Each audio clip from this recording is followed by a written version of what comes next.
Selamat pagi, Bapak Ibu, Saudara sekalian. Ketemu lagi kita di mata kuliah kontemporer topik di strategi manajemen. Nah, pada pertemuan kali ini kita membahas salah satu topik penting yang sekarang menjadi syarat di perusahaan-perusahaan yang sudah go public, yaitu terkait dengan etika bisnis, tanggung jawab sosial atau biasa kita kenal sebagai CSR, Corporate Social Responsibility, dan bagaimana kita melakukan strategi digital. Beda dengan mata kuliah manajemen strategik, kita masih menggunakan asumsi-asumsi klasik, bagaimana membuat strategi dalam kondisi environment sebagaimana yang diajarkan oleh Michael Porter. Sementara di contemporary topik ini kita mengikuti perkembangan yang terjadi.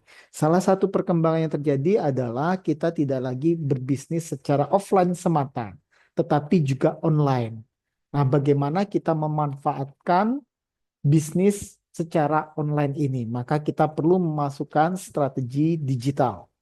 Nah, kita mulai terlebih dahulu terkait dengan tujuan instruksional pembelajaran.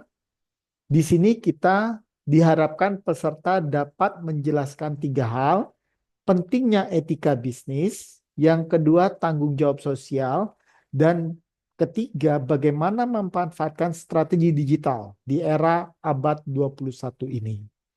Nah, mari kita bahas satu persatu mulai dari etika bisnis. Kalau kita membuka kamus bahasa Inggris Oxford, mendefinisikan etis sebagai, dalam tanda petik, terkait dengan prinsip-prinsip moral atau cabang pengetahuan yang berurusan dengan masalah ini. Masalah ini maksudnya adalah moral tersebut, ya. Penekanannya adalah pada kata moral. Berarti kita berbicara tentang prinsip bagaimana kita berperilaku benar dan salah, baik dan buruk. Itu sisi moral. Sementara Institute of Business Ethics dari Inggris mendefinisikan etika bisnis sebagai penerapan nilai-nilai etika seperti integritas, keadilan, rasa hormat, dan keterbukaan terhadap perilaku bisnis. Ya. Etika bisnis sendiri dapat dimandang sebagai suatu pedoman tentang norma yang diterapkan oleh perusahaan termasuk pada saat pengambilan keputusan.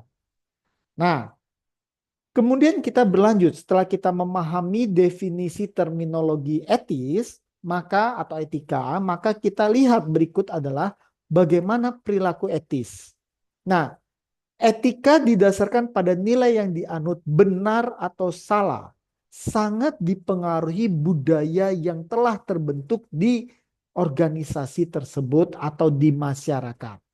Nah, setiap individu terkadang tertantang untuk menguji etika yang berlaku dengan nilai yang dianut pribadi individu tersebut.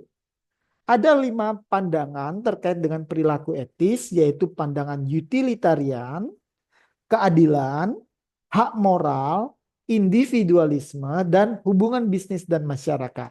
Ya. Nah, dalam pandangan utilitarian, apa sih yang dimaksud dengan utilitarianisme? Utilitarianisme adalah suatu teori dari segi etika normatif yang menyatakan bahwa suatu tindakan yang patut adalah yang memaksimalkan utilitas, kegunaan, ya. Biasanya didefinisikan sebagai memaksimalkan kebahagiaan dan mengurangi penderitaan. Jadi kalau kita berpandangan pada utilitarian, nah, bagaimana bisnis ini mampu memaksimalkan kebahagiaan? Keberadaan organisasi ini memberikan manfaat bagi siapa? Bagi pemegang saham, bagi karyawan, bagi masyarakat, dan nanti juga bagi lingkungan. Ya, nah ini pandangan utilitarian. Terus bagaimana dengan pandangan keadilan? Nah, pandangan keadilan melihat keberpihakan perlakuan terhadap individu sesuai dengan hukum dan aturan. Dilihat dari para ahli organisasi dan perspektif para sarjana hukum, justice dan fairness itu tidak harus sama. Justice atau keadilan dapat disamakan dengan melindungi yang lemah dari yang kuat. yaitu kepatuhan terhadap hukum. Dan maknanya lebih luas daripada fairness. Kalau fairness di sisi lain dinilai oleh integritas moral terkait reaksi. Nah, dari sisi pandangan keadilan, yang namanya perilaku etis itu apabila badan usaha perusahaan kita mampu melindungi mereka yang lemah. Contohnya siapa?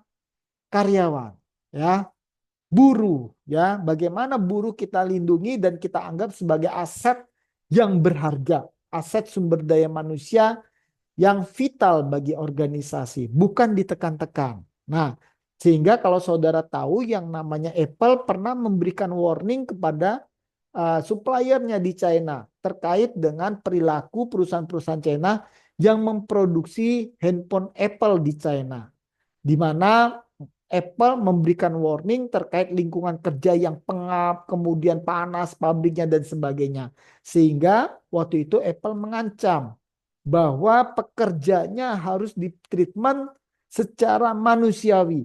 Sehingga waktu itu mereka diberi waktu untuk membenahi pabriknya supaya nyaman untuk bekerja para buruh. Nah, itu yang dimaksud dengan pandangan keadilan dalam hal perilaku etis. Berikutnya adalah pandangan hak moral. Bagaimana kita menghormati dan melindungi kebebasan, hak istimewa, dan hak individu yang dibutuhkan dalam masyarakat modern. Jika seorang berasumsi bahwa masyarakat layak untuk dilindungi haknya dan manajemen tidak mengejar keuntungan pribadi semata, maka pandangan ini sesuai dengan pandangan moral. Batas-batas hak asasi manusia dapat dikabulkan, tetapi hak berdasarkan moral tidak dapat dikabulkan. Nah, misalnya ada konsumen yang komplain.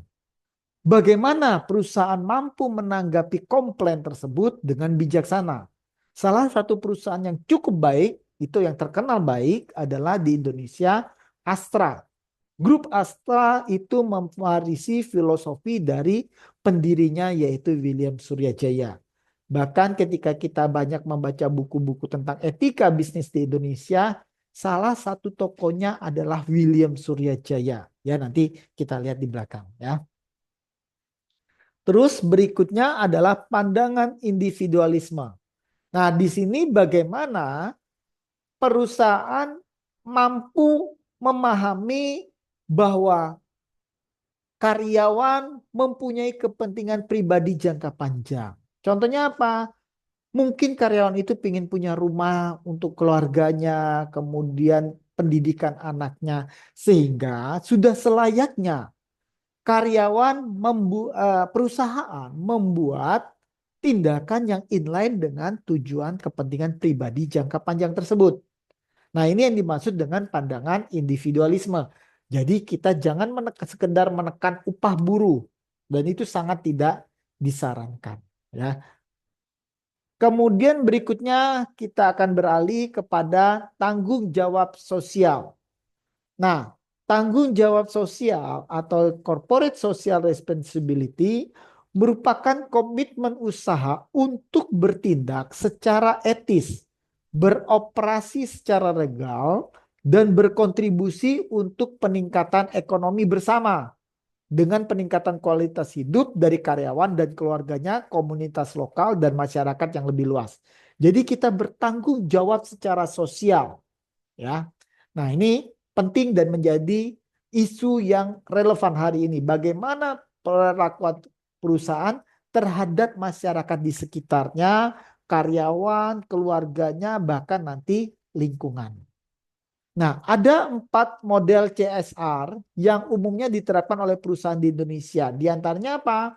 Pertama, keterlibatan langsung. Jadi ada perusahaan yang melibatkan CSR-nya secara langsung. Contohnya perusahaan itu memberikan CSR, menyediakan dana untuk pengembangan reklamasi terkait dengan Pantura. Karena Pantura itu mengalami abrasi, kemudian di sana perlu ditanami pohon-pohon, mungkin ada yang sudah terkikis harus direklamasi ulang, sehingga di sana harus menjadi semacam pelindung dataran di pantai utara Pulau Jawa dari abrasi air laut. Itu banyak itu perusahaan-perusahaan. Salah satunya adalah grup Jarum Kudus. Atau melalui yayasan. Perusahaan-perusahaan mendirikan yayasan, kemudian nanti yayasan itu yang akan mengelola dana dan memberikan CSR kepada masyarakat. Bisa dalam pengentasan kemiskinan, kemudian pemberian beasiswa pendidikan, dan sebagainya. Atau bermitra dengan pihak lain. Contohnya apa? Dia bersama-sama kampus menjalankan CSR. Misalnya ada yang namanya matching fund yang disediakan oleh Dikti, di mana di situ kampus bersama Dikti, bersama perusahaan-perusahaan membina masyarakat, ya, membina masyarakat di pedesaan, di suatu perkampungan seperti itu untuk tujuan-tujuan tertentu, ya, terutama meningkatkan kesejahteraan masyarakat. Yang keempat, mendukung atau bergabung dalam satu konsorsium. Bisa saja dia mengikuti konsorsium, misalnya ada konsorsium yang khusus membantu mereka-mereka orang yang sedang sakit dan membutuhkan dana besar untuk pengobatan. Kita bisa bergabung di sana. Perusahaan bisa bergabung memberikan dana terhadap terhadap komunitas yang konsorsium yang melayani orang-orang sakit yang mereka membutuhkan dana tersebut. Karena tidak semua operasi ditanggung oleh BPJS. Nah, kemudian ada istilah mungkin yang cukup familiar kita dengar, yaitu 3P, 3P, Profit, People, dan Planet. Nah, konsep ini mengandung 3 makna. Pertama apa?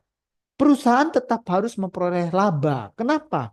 Dengan laba, maka keberlangsungan jangka panjang perusahaan itu menjadi baik. Jangan sampai karena melakukan CSR kemudian perusahaan tidak memperoleh profit. Perusahaan tetap harus profit. Karena dengan profit itulah sebagian disisihkan untuk memberikan tanggung jawab kepada masyarakat.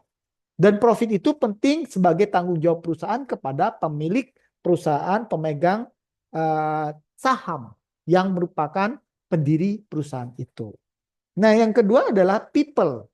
Yang kedua, people merupakan tanggung jawab sosial perusahaan kepada konsumen, karyawan, terlebih kepada masyarakat sekitar. Di mana perusahaan harus memberikan manfaat, misalnya kepada masyarakat sekitar dengan merekrut tenaga operasional, tenaga kerja dari masyarakat-masyarakat sekitar. Sehingga tidak hanya perusahaan itu merekrut orang-orang dari luar, di luar komunitas tersebut, ya, kecuali memang kita membutuhkan sumber daya manusia yang tidak ada di sekitar perusahaan tersebut. Nah, berikutnya adalah planet, berarti tanggung jawab perusahaan untuk melestarikan lingkungan. Tadi saya contohkan ada CSR dalam bentuk bagaimana kita menanam mangrove di sepanjang pantura, kemudian reklamasi pada lahan-lahan yang terkikis akibat abrasi laut. Nah, itu adalah tanggung jawab sosial kita. Nah, bahkan kita dalam era pemanasan global hari ini, itu setiap tahun katanya Pulau Jawa ini turun, terutama Jakarta, sekitar 1,5 cm setiap tahunnya. Artinya kalau Bapak Ibu pergi ke Jakarta, terutama Jakarta Utara, itu akan melihat tanggul-tanggul besar dan air lautnya lebih tinggi dibanding daratan. Dan tentu ini menjadi masalah besar bagi kita apabila pemanasan global ini tidak mampu kita halangi. Tentu kita berharap pemanasan global ini bisa dapat dikurangi dan kita bisa belajar dari Belanda bagaimana sepertiga wilayah di Belanda itu berada di bawah lautan. Kemudian mereka membangun bendung-bendung raksasa, kemudian mengatur perairannya sehingga mereka tidak tenggelam oleh laut tersebut. Ya. Nah, berikutnya alasan mengapa perusahaan harus melakukan CSR. Menurut BAT, terdapat 3 alasan mengapa perusahaan harus melakukan CSR.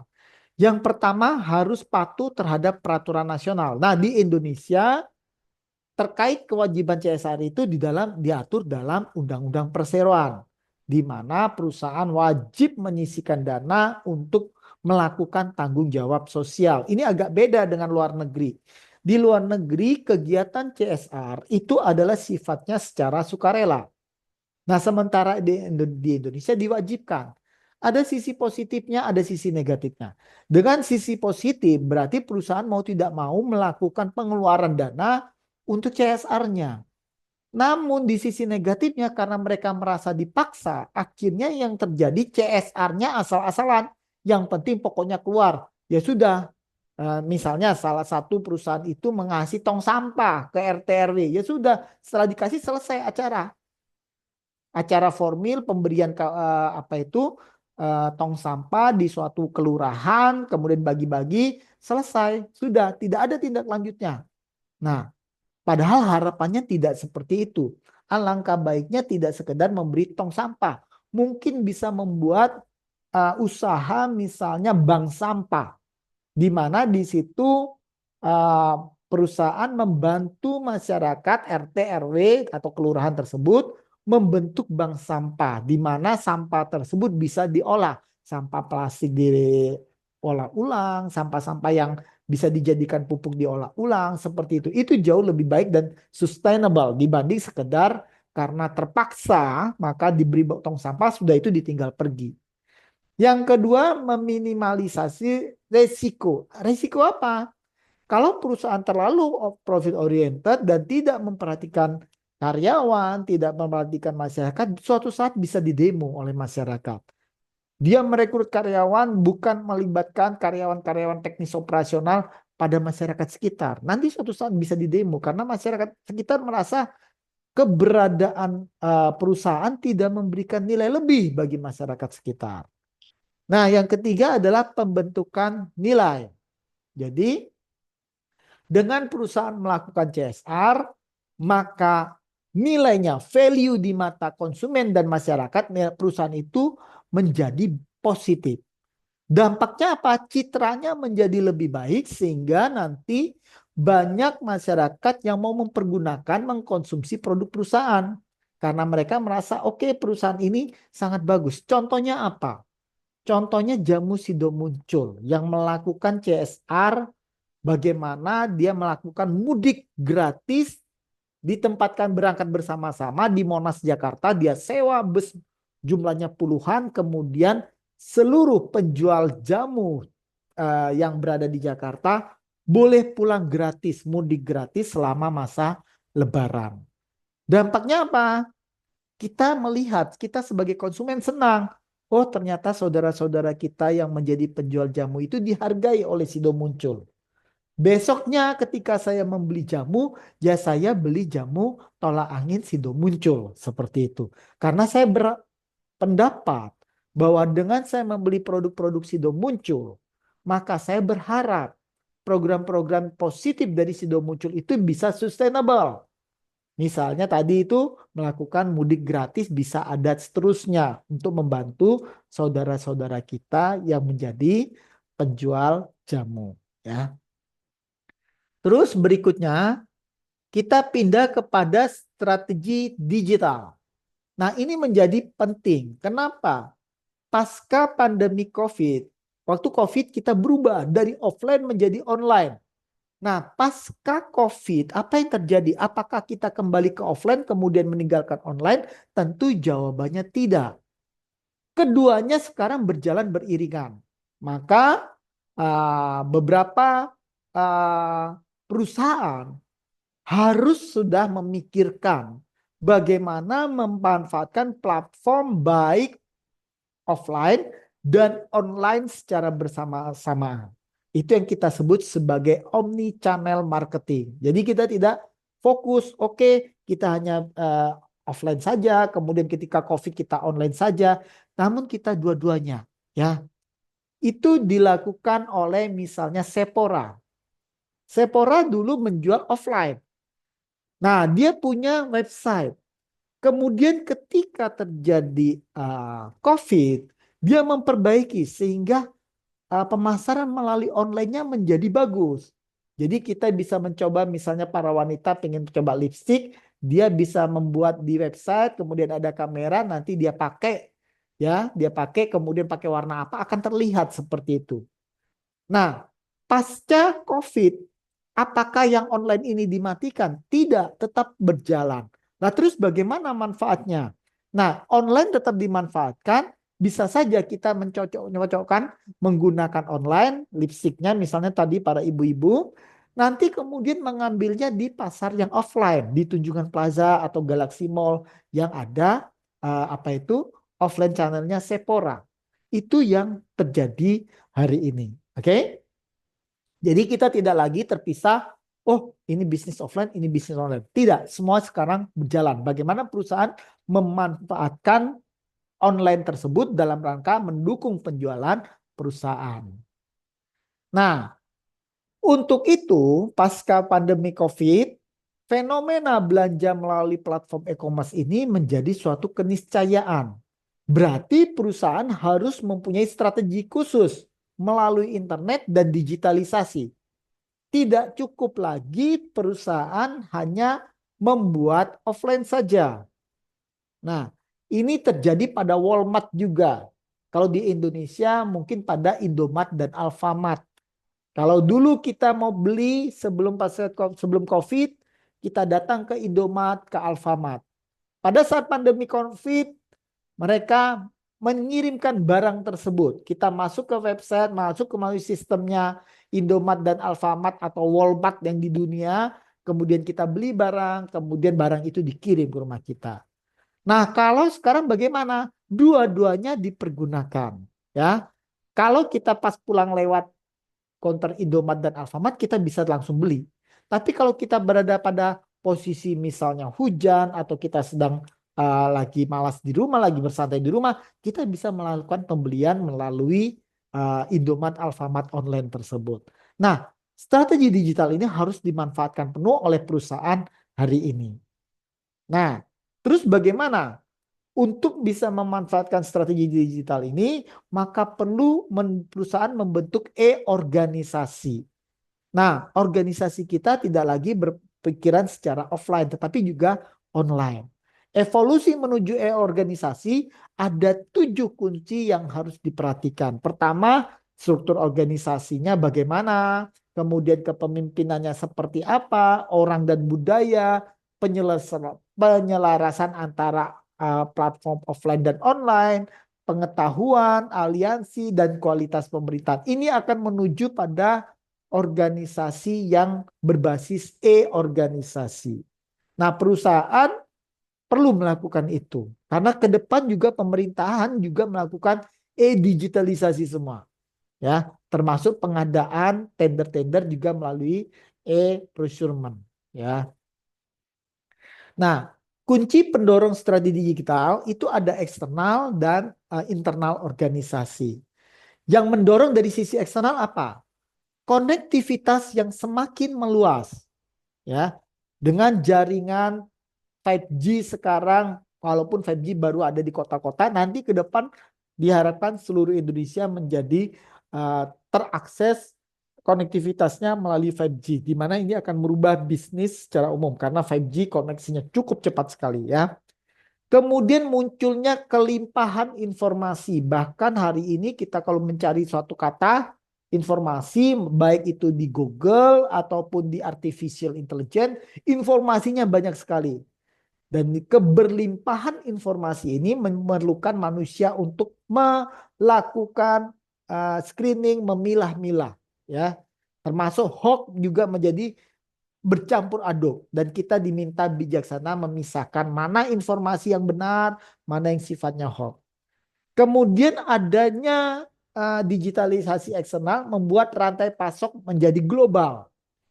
Dulu kita dagang hanya di dalam negeri saja, sekarang kita bisa uh, di luar negeri juga.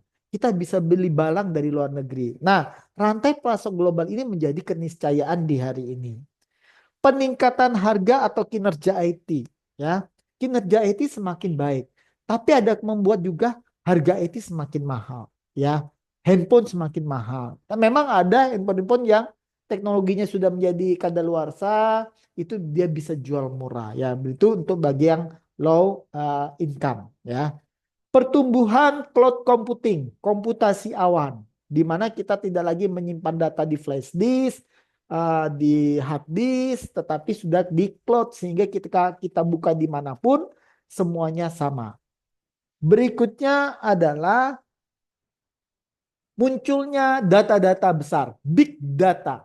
Nah, big data ini membuat kita tadi sama seperti kelimpahan informasi harus secara bijaksana memilah-milah mana data yang baik, data yang positif, dan data yang tidak benar. Itu kunci tren digital eksternal. Bagaimana dalam organisasi? Nah, kita lihat model-model bisnis tradisional harus mengikuti perubahan zaman tersebut. Peran transfungsional TI, teknologi informasi di dalam organisasi menjadi sangat kuat.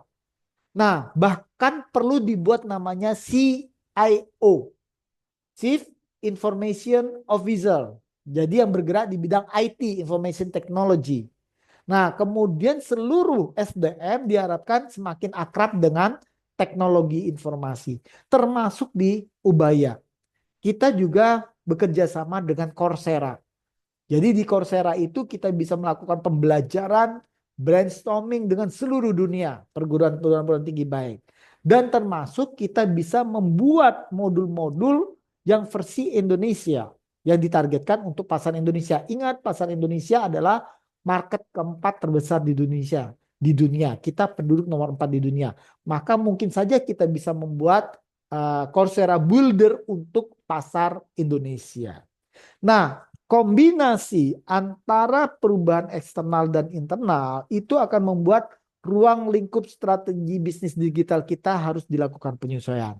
Skala strategi bisnis juga harus dilakukan penyesuaian. Kecepatan pengambilan keputusan menjadi cepat karena adanya informasi yang terdigitalisasi dengan cepat tersebut. Nah, ini juga menjadi sumber penciptaan dan penangkapan nilai bagi konsumen. Sehingga diharapkan nanti bagi organisasi kinerja kita semakin baik. Nah, terus apa sih manfaat perusahaan melakukan strategi bisnis digital? Nah, kita lihat di sini strategi bisnis digital mempercepat 4 hal. Yang pertama apa? Peluncuran produk. Kok bisa? Karena dengan teknologi informasi, mulai dari kita desain, prototype, sampai dengan meluncurkan itu menjadi lebih pendek siklus produknya.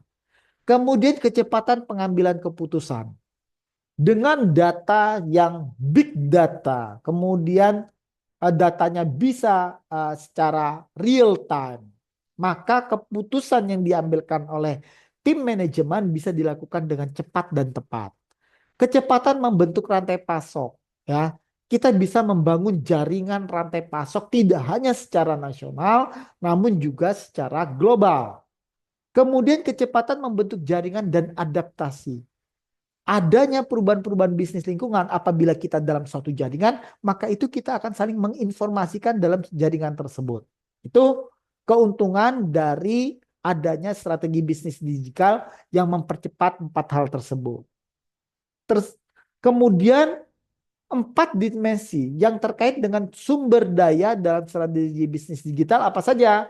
Pertama, peningkatan nilai dari informasi. Yang kedua, penciptaan nilai. Yang pertama tadi, dengan adanya IT yang berkembang, informasi diperoleh dengan lebih cepat sehingga kita mampu memberikan pembuatan keputusan lebih baik dan sebagainya. Merekonstruksi produk dengan lebih cepat, ya, itu akan memberikan nilai dari informasi. Kemudian kita penciptakan nilai dari model bisnis multi-sided. Multi-sided maksudnya apa? Kita tidak hanya bisnis yang berpikir, oke, saya menciptakan barang, kemudian dengan struktur organisasi fungsional, tidak seperti itu lagi. Tapi kita multi-sided. Kita juga melihat kebutuhan konsumen dan kebutuhan internal kita. Penangkapan nilai melalui model bisnis terkoordinasi dalam jaringan dan alokasi nilai melalui kontrol arsitektur industri digital. Inilah 4 dimensi yang terkait sumber daya dalam strategi bisnis digital. Nah, berarti pertemuan kita hari ini sudah selesai.